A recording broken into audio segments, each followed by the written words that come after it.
Hi everybody, Chris Titley here and welcome to Scoreboard. This episode is powered by SwiftX, Australia's top-rated crypto exchange and proudly homegrown, just like many of the athletes and business leaders we feature on Scoreboard. Hi, it's Chris Titley here on today's episode of Scoreboard, the podcast. I'm joined by Emily Lang in person here in Brizzy on Monday the 17th of November. What a glorious day and welcome, Emily. Thank you for having me. Emily, I believe this is your first ever podcast. It's a very scary experience. Not really, not at all. How are you going? How has your 2025 been? Yeah, I'm good, thank you. It's been a big year, 2025, especially this year with my career. It's probably been the best I've gone. It's probably more than I'd hoped for. I had a really good season. I got a lot of support and just sort of coming to the end of last season and starting this new season, it's really good to sort of keep that roll on and I'm just really, really grateful for the year I've had in the saddle. You're the first jockey that we've had on Scoreboard, the podcast. So I'm curious to know, at a high level, what makes a good jockey? I think a lot of things make a good jockey, but you're only as good as the horses you ride and the people that you ride for. So you obviously have to make the right decisions in races, but if you don't have the horse underneath you, you're no chance. What makes a good horse then? I don't know, they're few and far between, but when you ride for the right trainers, you tend to get a few good horses, and I'm quite lucky that the main trainer I ride for, Tony Gollan, he trains more winners than anyone else in Queensland, so I'm very grateful I get to ride quite a few fast ones. There must be a lot that goes through the mind during a race and in the background as well, the idea of, I was listening to a Formula One podcast during the week, and it was like the idea of fear, the idea of being scared, but also the thrill of it all and the adrenaline and what goes through your brain. Where's that come from you, and what are you experiencing when you jump on a horse knowing that race is pretty full on? Yeah, I think, you've obviously, I think myself, everyone's different, but you've got that sort of nervous energy pre-race just because we're all so competitive. You want to do well, and especially if you're on a horse that you know is a good chance of winning, especially when you're getting into sort of them better races with more prize money and whatnot. You want to sort of get that job done and get the job done for those connections as well. But I think a big thing for myself is just I've got to be very good at doing my form and my preparation before going to the races. So you know what your horse is like, you know where you want to be in the run, and if your horse is one that sort of their style of racing is getting back, you want to know what horse you want to and what rider you want to be following in the run to give your horse the best possible chance. But I think sort of once you're in the barriers, it's not really about being nervous anymore. As soon as you sort of jump out, you're just sort of straight onto the job and looking at sort of where you want to be and where you have to be in the run. The strategy during the race, so how much time do you practice that as opposed to the physical skills and the muscles and the strength, etc.? Yeah, there's obviously a lot that goes into it. You can really do as much form as you want before a race, but sometimes you jump out of the barriers and nothing goes the way you want it to, so you've got to switch to plan B. Being an apprentice still, I ride a lot of track work. I ride track work 6 days a week, and like this morning before I come here, I rode 10 loads at Eagle Farm and then come here. So you're naturally sort of keeping yourself quite fit just by doing that. But I also do a lot of sort of training and running and whatnot, because you've also got to be a little bit smaller than your probably body composition would naturally make you. So there's a lot more, I think, elements to it than people really understand. And I think especially being a female, keeping your weight at that same level all the time can be quite difficult. But I'm quite lucky. There's a lot of riders that do it tougher with me than their weight. But it's good. You've got to have that plan going to the races with your form, and you can really tell the jockeys who are more prepared, the ones that are more successful, they're the ones who are doing those little 1%ers. They're working out, they're eating properly, they're doing their form before the races. They know where they're going to be and where the other horses are going to be, and I think that's what makes it a good jockey.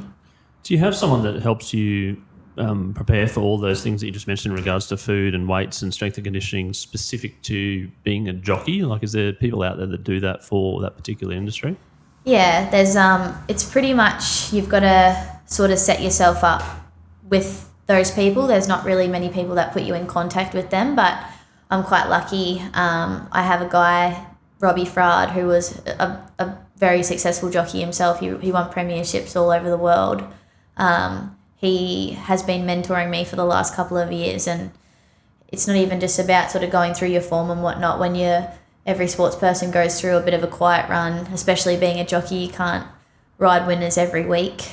As much as we all like to, it's not realistic, and he's really good at sort of keeping, I think, being in a high pressure sport, and there's so many variables. There's a lot of times where you just need to sort of have someone just to talk to you and mentally sort of just keep you level and thinking about how to sort of keep improving, not letting the negative things sort of stop you from getting back on a roll again. And he's been a big part of improving, I think, not just what I look like on the horses and how I ride them, but just sort of keeping that sort of level head and staying focused. So he's a big help to me. But most of my eating and whatnot, I look after my diet myself, because there's a lot of times where you'll sort of speak to dietitians and whatnot, but it's still not realistic for what you have to be with your weight.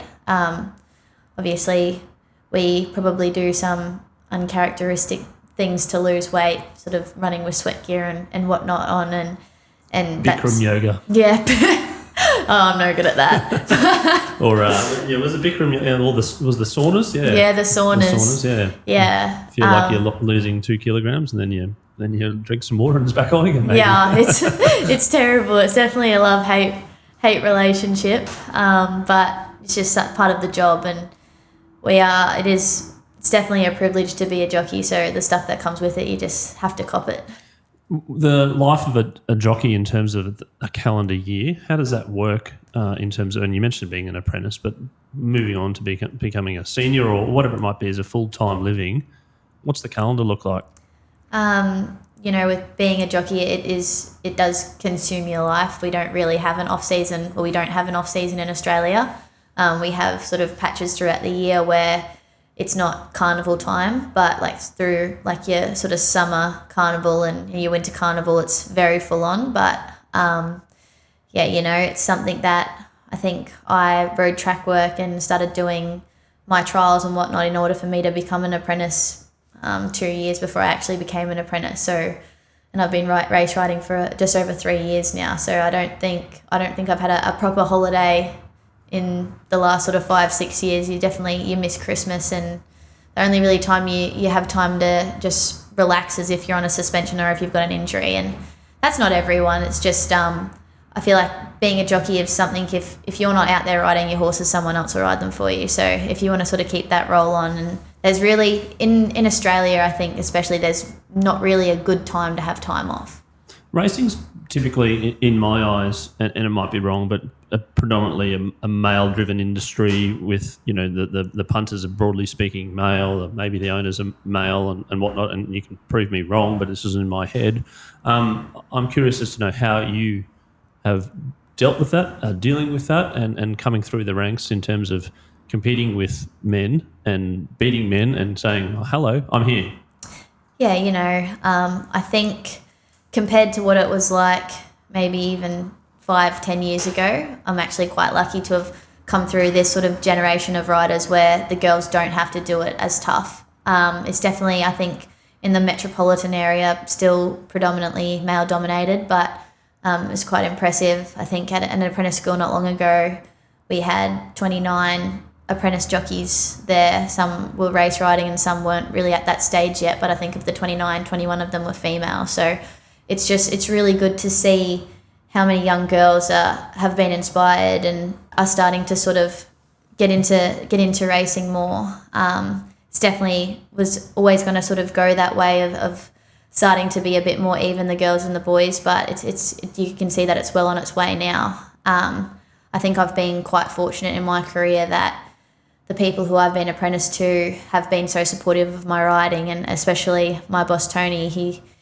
Angela Jones, who actually won the overall champion title last season, she was apprentice to him as well, and he's just such a big supporter of female riders, and you definitely need to have that sort of backing when you're riding in town against these other riders, especially sort of being an apprentice. So it's definitely just comes down to the support you get, but at the same time, there's no sort of handicap for you against the boys. Like, you just have to work extra hard. You don't have time off. You make sure you get there, you do your job properly, and you do a good job of it so that people are wanting to put you on again. Are you seeing more females in the races that you race now, like progressively? Yeah, definitely. You can definitely tell there's more females all the time, and it's good to see. Even the provincial level, there's a lot of apprentices who aren't quite at the stage to ride at the metropolitan level yet, but they will be in the next year or so, and it's definitely female dominated at that level as well, especially in the apprentice ranks. When it comes to a bigger race with bigger prize money on the line and I suppose a bit more pressure, do you feel that a little bit more? Yeah, I think every race is different, especially depending on what you're riding, but when you're sort of given them opportunities in those bigger races, you probably do feel that a little bit more, maybe myself a bit more than others, being that touch more inexperienced in an apprentice. But you definitely, I think every horse that you ride, so much money goes into them. There's so many owners and the trainers, there's so many people who have an interest in that horse. You want to be making sure every time you hop on a horse, no matter what price it is, you're giving them the best chance you possibly can. And no matter if it's a Group 1 or a maiden race, you're always sort of the jockeys. Being a jockey, you always want to finish first. You mentioned price there. I'm curious as to know, do you look at the price? Do you look at the fluctuations, etc.? I mean, you may be riding 10 times a day or whatever it might be. Like the numbers and the stats in your head might be a little bit of a blur sometimes. Yeah, you don't always know. Obviously when you do your form, you're going to have a look on sort of sports bet and whatnot, and watch replays and see where they are in the market and whatnot. But that once you sort of get on them, you're still looking at trying to give them the best possible chance, because every horse, there's a race for every horse, and it might work out. I've won on horses before at long odds, so you never know when one of them is sort of going to lob. Yeah, and then I've noticed the increase in social media and the snippets, etc. There's a bit more jockey commentary after the end of every race and whatnot, where it might be only like a sentence or two on how you went. Yeah. You're doing that 8 or 10 times a day. How do you go about thinking about descripting words and describing words, or are you just like completely honest around how the horse went and obviously the report back to the owners, etc.? Yeah, sometimes you've got to be a bit careful, especially if you've given one a sore back. You can't be just throwing the horse under the bus there. You've got to watch how you word things. But I think that was a big shift during COVID. Obviously, people not being allowed to sort of come to the races and whatnot, and the social media, I think, and the updates and whatnot started from there. And ever since then, the owners and whatnot and the media loves it. So that's definitely, it's become such a big thing in racing. But you've got to be, I think the amount of times we get interviewed as well, you're quite used to it, and it just sort of becomes something that it's second nature. You get off and you always sort of give a rundown on how your horses went and if you should have done something different, or if you think the horse needs something else to make it perform better next start. And then the rise of social media, you mentioned that, and you've got a very good Instagram following. How do you cope with that in terms of what you're posting, what you're not posting, and how have you found it in regards to engagement and maybe a support crew behind the scenes that are backing you, and maybe on the flip side, some people that maybe lose money and might reach out and have some hate mail? Yeah, you definitely get the odd punter that's not very happy with you, but it's just, I think, one of them things that you can't take too much notice of. You have obviously everyone's sort of social media is such a big thing now, and especially my generation, it's a big thing in our lives too. You'll go on to Twitter and whatnot, and someone will tag you in something about giving a horse a bad ride, and I think you need to really make sure you're only listening to the people you want to take advice from. I'm not going to worry about Steve with no profile picture bagging me about one of my rides. With a profile number, with a number in their profile, or underscore or something. Yeah, we're not going to worry about what he says. I think at the start when when you're first starting out and you do start to get those sort of messages and you're not used to that, it's a bit of an eye-opener how nasty some disgruntled punters can be. But at the end of the day, like, they're putting a lot of money on the line as well, and betting does help our industry a great deal. So it's just one of them things that you have to cop and just... You seem like you're a pretty resilient person, you're a confident person. Where's that come from, do you think? Is that something which you, during your teenager years at school, you're a good public speaker, or you're kind of like out there, and because, you know, it's refreshing to see, and it's also great that you've got a good social media following. Yeah, you know, I was quite fortunate growing up that I've had such a supportive family in whatever I've done. An older brother and sister definitely sort of help you to become more confident, and they're both very successful in their respective fields. And I was actually school captain at Rocky Girls Grammar, and that come with a lot of public speaking and whatnot. And I actually do think that did help me a lot transitioning through my career and riding, doing interviews and whatnot. You've already got that background, and I think the amount of times we do have the camera in our face, and trainers sort of, you'll hop off at the trials and your trainer will get their phone out and start to interview you. You've got to be quite good at speaking, because at the end of the day, you're sort of your own business. You want to be sort of selling yourself to them. You don't want to sound like you're not confident. I don't know. I feel like if you're talking well and speaking confidently, it just sort of helps you just sort of keep that ride, maybe, or if you know what I mean. Yeah, get maybe even the energy flow around people as well, the bubbliness, etc. In terms of like trying to get into like the bigger like maybe Sydney, Brisbane, Melbourne, etc. What's the plan? Like how does it work in terms of a goal for you? Is there a goal? And in terms of, I suppose, you know, really kind of stepping it up to the next level? Yeah, so I've just sort of outridden my apprentice claim. I'm still indentured though to Tony Gollan at Eagle Farm. I think I've got another maybe 8 or so months left of my apprenticeship. And then I think this next sort of 6 to 12 months for me is just really about sort of solidifying myself as a metropolitan rider in Brisbane. It's such a competitive sort of industry, especially at the moment. We've got the likes of Ben Thompson, who's just come back from Hong Kong. He rides light. That's the thing that helps sort of the girls as well. We can all ride quite light, and generally most of the boys aren't able to ride the 52s and whatnot. So that does help us a lot as well. And we've got sort of Ben who can ride light. Daniel Moore, he's just come from Melbourne. We've got a lot of riders that have come from interstate, which is making it a lot more competitive in town. So now that I don't have that claim to help me, it's definitely time to sort of step up and go to that next level and really be making the most of the opportunities that you're getting, so that people can sort of look at me and say, oh, she has sort of stepped up to the next level. She's a senior rider now. And sort of from there, I think it'll just be trying to sort of keep that roll on, keep them rides coming in every week, and solidifying myself as a senior rider. And then if there was an opportunity to ride sort of Sydney and Melbourne, even just for a particular race, or I think a lot of times in Queensland, if there's a horse that's raced well that you've won on, sometimes if they do go down for those big races, the trainers generally do offer to put you on down there. So it's just sort of trying to keep those connections, get sort of as many results as you can, and usually if you're riding winners, the opportunities sort of present for themselves. Yeah, and then on that, in terms of like your race log, etc., and then there's sometimes you come 8th and 10th and 4th and 1st and 2nd, etc. Does it worry you? Do you keep that in mind as a journal or something, or is it like, well, it's a little bit out of my control, I'm just trying to improve every race a little bit?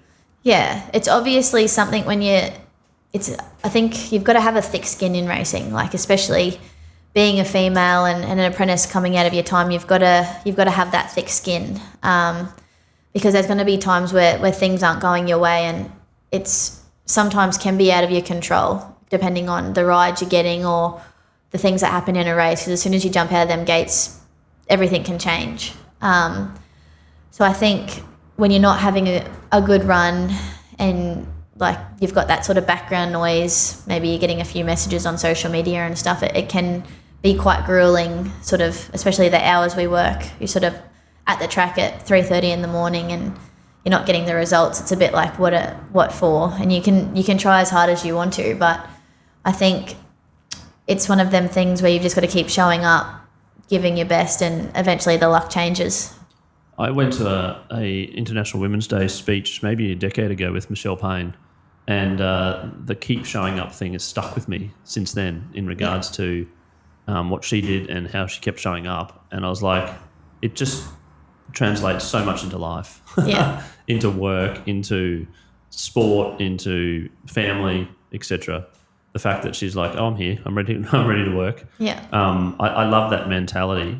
When you say you keep showing up, obviously there's a lot of early mornings. There's a lot of, I suppose, different hours as jockeys. You're working weekends as well, etc. How do you go with that, and what do you do in your downtime? Can you switch off? Are you switching off?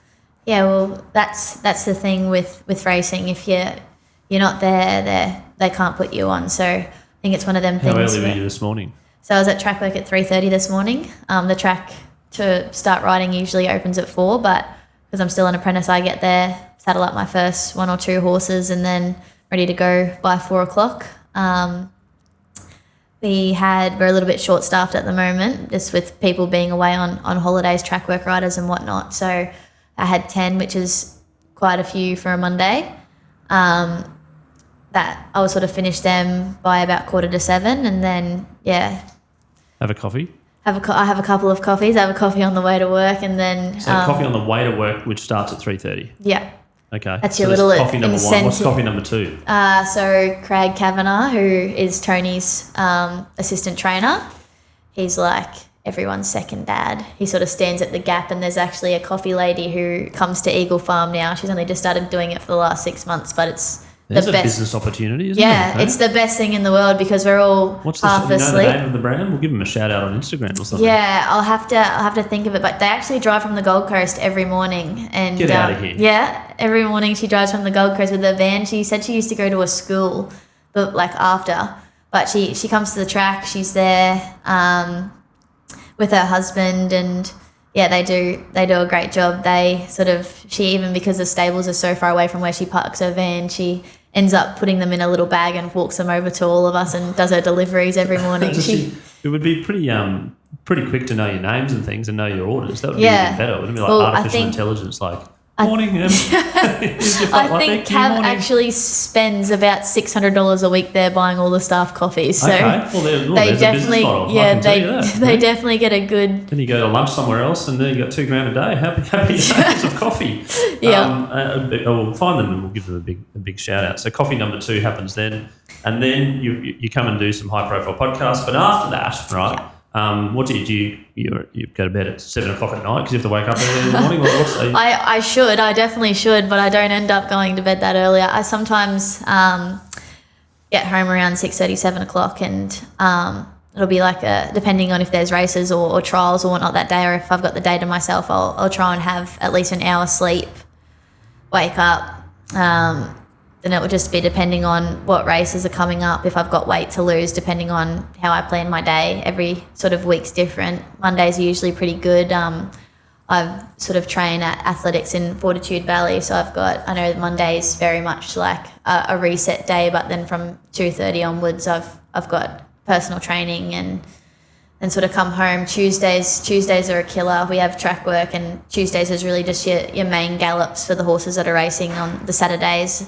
So it's quite full on at track work, but then we've also got trials, which are basically practice races for the horses on a Tuesday, which start at 7:30. So we finish track work, have about an hour of time to kill, and then we can have sometimes on a Tuesday 24 heats of trials, and you can be in 16 of them. So you've done maybe 8 gallops track work and then 10 or so trials, and then you've got to go home, and they've got races Wednesday. So you've got to go home, if you've got weight to lose, maybe have a quick nap, then get to the sauna or the spa and start to lose weight. You've got to do your form, and being an apprentice, I ride every morning. So then Wednesday morning you're up again, 3:30, track work, finishes around maybe 5:30, 6 o'clock on a race day, just with our stable with the amount of runners that we have. Go home, have a quick nap, lose weight if you have to, and then back in at 10, 11 o'clock to the races for the day. Holy dooly. Yeah. It Wow. just goes on and on and on. Oh, wow. And then how often do you weigh yourself then? Like, is it something that has to be done like at least a couple of times a day? Yeah, depending on how I can usually generally tell just by what I feel like how heavy I am. But the main day I've got to lose weight for is a Saturday when you've got most of your light rides then. So throughout the week, maybe once or every second day, I'll weigh myself. But then sort of getting to like that Thursday, Friday, Saturday, depending on what weight I'm riding, I'm quite consistent with how much I'm weighing myself. I even weigh sort of my food and my water intake for the day. What's the main variability of losing weight in when you sleep, right? Because sometimes you wake up and I weigh myself in the morning. It's sort of like, oh, that was a good sleep because I weighed myself before I went to bed. It's like, what's the main input in that when you go to sleep? Yeah. You know, like when you wake up, oh, jackpot. Yeah. It's actually incredible how much, if you, like your day to day, if you're weighing yourself throughout the day multiple times, it is incredible how much your body changes. Like, For a 7 hours sleep or 8 hours sleep or something. Yeah, I know. It's incredible. But is there a way to lose more weight when you sleep? Yeah, that would be good. And if you know, please let me know. But I think it depends too. If you're already dehydrated, say you've got maybe 3 kilos to lose, and you'll do 2 on the Tuesday, so then you've only got maybe 1.5 to lose the next morning, depending on what you have before you go to bed. You actually tend to not really lose that much overnight because there's really not that much to digest and you're already dehydrated, so it does make it tricky. But I find myself after a Saturday riding all day, I'll have it's sort of like a refeed Saturday night, go crazy, have what you want. You wake up Sunday and you're always that bit heavier than you were the day before, but it's crazy how much you digest when you are full of fluid and whatnot. I always ask my guests about their scoreboard moment, and this is a moment in your life which is very visual. It's like a Kodak moment or a sliding doors moment, but you can remember it like yesterday. And from that moment, life changed. I'm curious to know what your scoreboard moment is, Emily. On the spot, by the way. I haven't preempted you on this one. I'm not sure if I've had my scoreboard moment yet. I've definitely had a few moments in my career where I have been like, I think last season I was an apprentice and I won the listed Daybreak Lover, which was my biggest career win to date, on Boomtown Boss, and it was a horse on my boss. He was very much like before the race, I don't want you to overthink it, just go out there, ride him exactly the same as you did the other day. He won the race, and it was just like, it was my biggest win to date, and it was just such a good feeling. But in saying that, I feel like being an apprentice, I feel like there's something sort of, I feel like I haven't really reached that stage of my career yet. I feel like there's a lot more for me to do. That's awesome. You know what? You're the first person that hasn't had their scoreboard moment yet, and I love it. That's unique and shows the determination that you've got in terms of the vision, etc. Now, we all have to pay bills, and Scoreboard is very happy to have our sponsor in SwiftX, which is Australia's most trusted cryptocurrency platform with over 1.2 million users in Australia and New Zealand. And as part of our sponsorship and as part of their new campaign, Where Can Crypto Take You?, I ask a little question about your bucket list sporting event. Now, this is a sporting event where you haven't attended live thus far, but you would love to attend. Emily, your bucket list sporting event powered by SwiftX. I reckon I'd like to go to the Super Bowl. You know what? I reckon that's the third in a row. Really? Yeah. It's high up there. So SwiftX, if you're out there, I reckon you should run a little promotion called Where Can Crypto Take You? Crypto can take you to the Super Bowl. And would you do the whole tailgating party experience? Would you not care where it is? You just go, this this is the ultimate event, ultimate sure. sporting event in the world, probably, maybe. Yeah, for sure. I think if you're going to something like that, you've got to just get around it completely. And how would you go about picking a team, you reckon? Ooh. You just have to go flip a coin, or I like the colours, or I like the players, or whatever. You know? Yeah, I just have to just see what the vibe is on the day. And then you'd have to if it's like Eagles, you have to go Eagles or whatever they do, etc. To get I'd get right into it. Once I pick the team, I'd get right into it. Get right into it. And Emily, we also have another sponsor in PocketSmith. PocketSmith is the personal finance app for the household CFO, the one keeping the budget in check, paying the bills and kicking goals. Over 80,000 Aussies use PocketSmith to track their spending, see their net worth and plan ahead. Emily Lang, I am curious, do you budget? Yeah, definitely. There's stuff that we have to budget for, and when you're an apprentice earning sort of money that can be earned in racing, we're obviously very fortunate to get paid what we do, but we do get paid that for a reason. You definitely have to be careful what you're doing with it and what you're spending on. So I actually just purchased my first house not long ago, and things are going well. So that's awesome. Yeah. Check out PocketSmith by, and we're very grateful for their partnership with Scoreboard. Now, I also asked my guests about their favourite all-time sporting moment, and I preface this as in that it doesn't include yourself. It's something that you can watch or have watched 1,000 times over, or on YouTube or the highlight reel, etc. And it gives you a little bit of a goosebump moment. I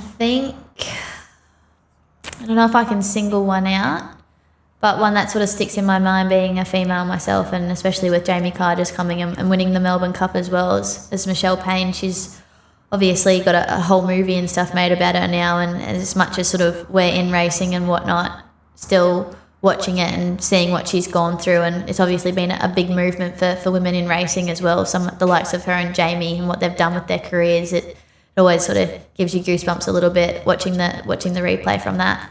Brilliant, sure does. And 2015 and 2025, two female Melbourne Cup jockey winners. Let's hope it's 26, 27, 28 and beyond. It's not a 10-year gap. And obviously with you, hoping it's not within 10, or it is within 10 years. And maybe that's a dream. Now, one final question we've got in regards to females that are growing up going, I see Michelle Payne, I see Jamie, I see yourself, etc. What are they thinking? I want to be a jockey. What's some advice you want to give them now that you're into the metropolitan racing and you're going well and you've had an unbelievably fantastic season?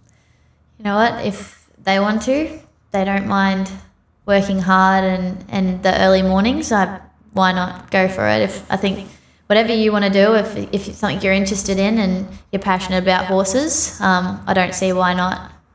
You're having fun? Yeah. Obviously sometimes it's with any job, it can be a bit grueling, and you definitely get tired with the hours you work, but at the end of the day there's no feeling like riding a winner, and having that bit of success, it always leaves you coming back for more. Emily Lang, thank you so much for being on Scoreboard, and congratulations on finishing your first podcast. You did amazing. I learnt a lot, and certainly I wish you all the best and coming forward, and looking forward to supporting where I can. Thanks for coming in and having a chat, and good luck with everything in 2026. Thank you very much.